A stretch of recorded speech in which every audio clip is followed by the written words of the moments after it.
One thing, if you're a film photographer, you end up with film in your refrigerator if you buy it a lot like I do. So let's see what's in here. Alright, on the top shelf we have Fujifilm for the Instax, the 500 AF and the Mini. Old Polaroid film for Spectras and my Procam.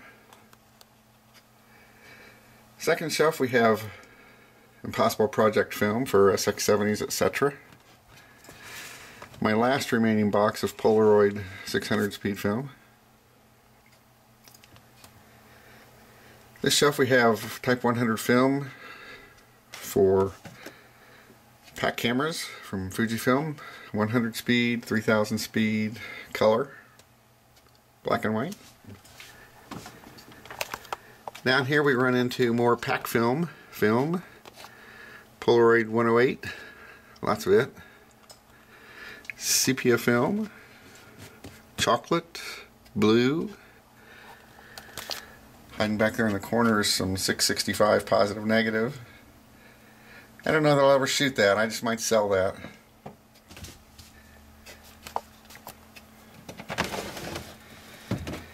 In this drawer we have Super 8 film, color, Tri-X, 500, 200 speed. We have some 110 cartridges,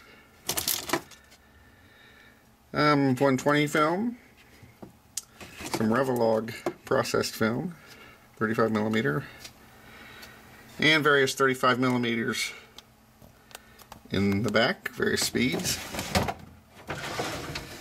Down here we have a homemade dry age kit, cooking some Impossible Project film. So, that's the film in my refrigerator, and it shouldn't be there. It should be in cameras. I know you're going to say that. Why aren't I shooting it? I should, I agree. It's a bad thing to have this much film. But that's where it is right now, and I will shoot it, I promise, I will.